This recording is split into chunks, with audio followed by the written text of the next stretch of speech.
Hello, beautiful people. Thank you so much for stopping by my channel. My name is Goretti, and I again am out in nature where I am in the northern hemisphere. Looks like summer is on its way, and I'm actually in a spot that I really love being in, but unfortunately I cannot sit at the bench just because we've had so much water over the winter and spring. If you can see, the walkway is actually full of water, so I won't be able to sit to do this video like I thought I was going to, but that's okay. So today I wanted to talk about PTSD, and I'm actually going to, there's ducks and geese behind me, sorry, making noise. So I'm actually going to try to make this a quick video just because that's actually one of the things with PTSD is, and PTSD, for those of you who don't know, is post-traumatic stress disorder. And there's also something called complex PTSD. So one of the symptoms is actually lack of focus, not being able to focus on something for too long. So that's why I'm going to try to do some of these videos a little bit shorter if I can. But this is PTSD would be like one major traumatic experience, whereas complex PTSD is actually several. And so I am not an expert in PTSD. I have experienced it. I've done my own research, gotten help for it, that sort of thing, but that is based on my experience. And so I'm not an expert on it, and I would definitely highly suggest that if you are experiencing PTSD, or if you know it is, or if you suspect that it is, I would say talk to your doctor, and probably see a psychologist if you can. Somebody that is specialized in that would be great. So PTSD, or complex PTSD, this is your body's response to a traumatic event or traumatic events that has put your body into the fight or flight response, right? So fight or flight response is when we, back in the day, used to be faced with, dangers like animals being eaten, possibly, not having shelter or food, maybe starvation. So it's, our body's way of surviving. And so when you have a traumatic event, the fight or flight response kicks in, and that produces a ton of stress hormones like cortisol to pump through your body, and adrenaline, and that actually is what gives you the strength to your muscles to be able to either fight off, let's say, this animal, or to be able to run, right? To have the strength to fight or the endurance to run.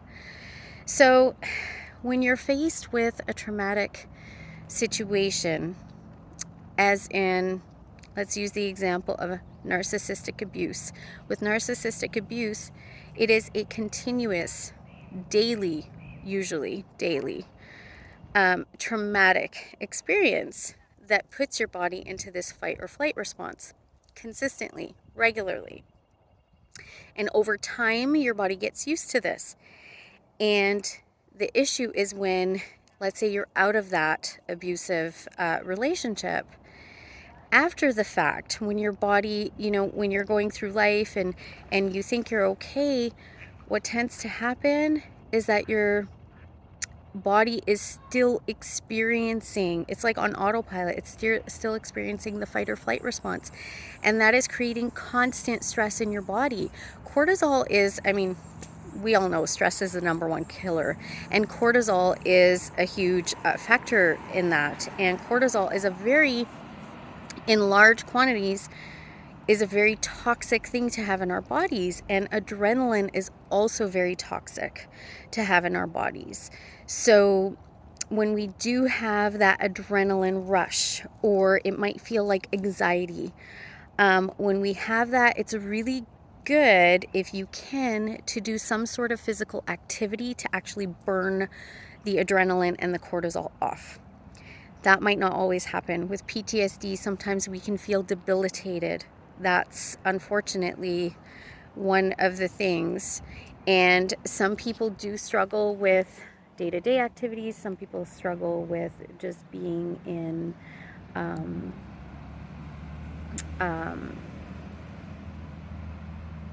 sorry, I got distracted there. Some people will, be able to get through the day, but it's really hard. And so imagine, if you can imagine, it is like carrying this huge, 200-pound bag on your back all the time. That's what PTSD feels like. And it is rare a person who can go through something like narcissistic abuse and not experience this. So sometimes a person might look like they're functioning well, and they're doing it because they have to survive. They need to live. There's kids and work and bills to pay and all this kind of stuff. But they, and I've experienced this, and they might be feeling other symptoms. So there's lots of physical symptoms, and you can look these up, but things like headaches, it could be, fears, lots of fears. You might be having nightmares. You could have flashbacks. That's something else. But I want to talk about more of the things that aren't really talked about much out there. And the number one thing that I experienced was extreme fatigue.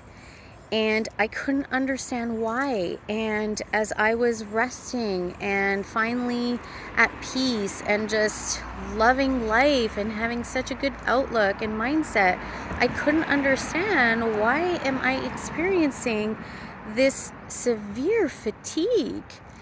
And I thought, okay, maybe because I've been through a lot, I need to rest. And I kept resting and resting. And the more I rested, the worse it got, and I didn't understand why. And the extreme fatigue, yes, one, we do need to nurture ourselves.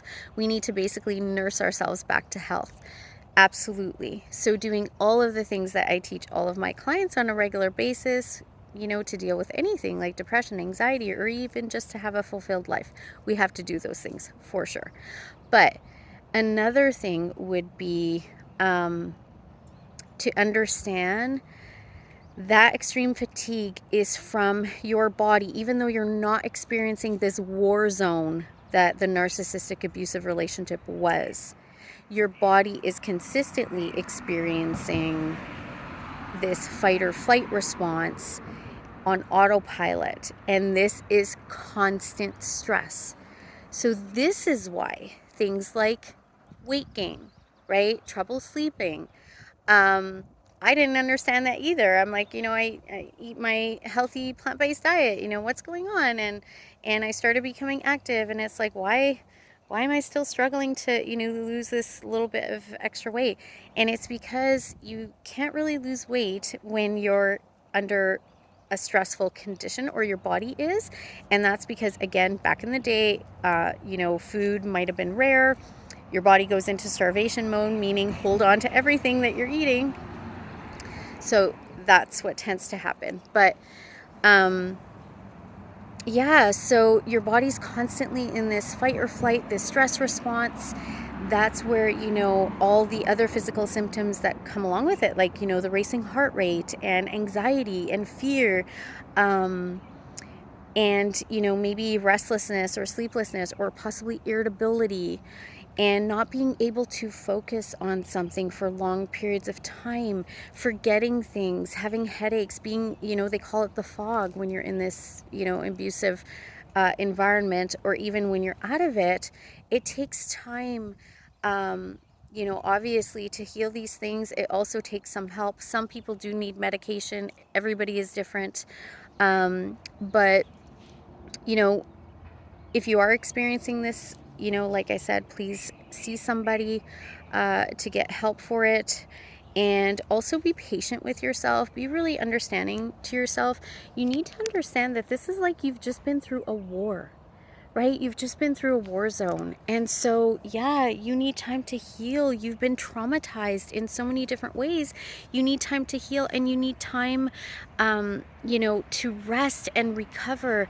And you need to just love and nurture yourself and give you all the amazing good things that your body needs, that your mind needs, that your spirit and your soul needs to be able to get through this. So, PTSD is a very, very real thing, and it takes time, and it takes effort, and it takes work and working with people to be able to heal and get through this. You're not alone if you are experiencing it. And unfortunately, if you have children, if they have witnessed these things, if they've experienced it, if they've been a part of it, they're going to feel it too. So, look for those signs. Irritability, also it could be eating habits, it could be sleeping habits, it could be acting out.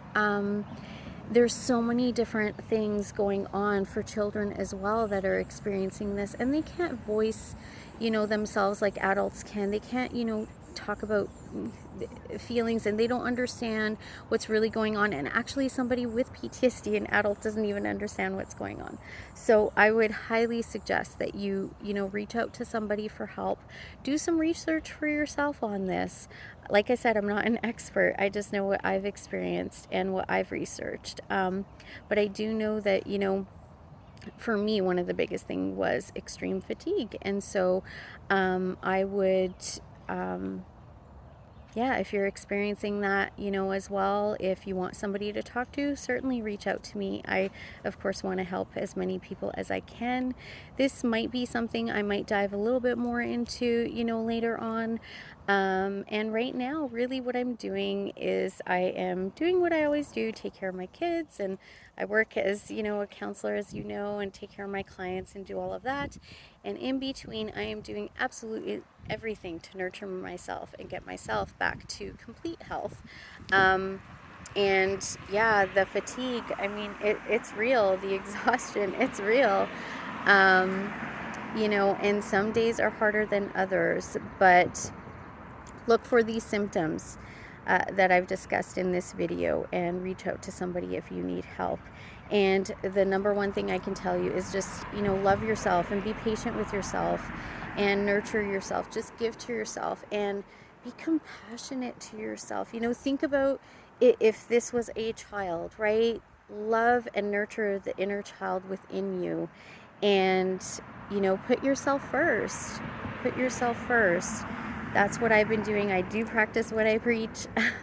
And so, yeah, I had said before, I believe that there's so many people experiencing this, including, Johnny Depp, I'm sure, for everything that he's gone through. If you haven't gone through narcissistic abuse, you probably don't know the extent of it, how serious it was, how damaging it was. It really destroys your brain. It really destroys your body. And that takes time and nurturing and, lots of different things to bring it back to health. Lots of healing is needed for that. So be gentle with yourself, be patient with yourself, and above all, truly just, love yourself. So thank you so much for watching this. I might do some more, videos on this, but I kind of just wanted to address this topic a little bit, and hopefully this helped. As always, please like my video, share my video with somebody that might need it, and as always, I hope that you subscribe to my channel. That way you are notified when I upload new videos, and also all of these things, of course, help my channel to grow and get it out there and help as many people as possible. Thank you so much, everybody. I wish you all peace, love, and light. Bye-bye.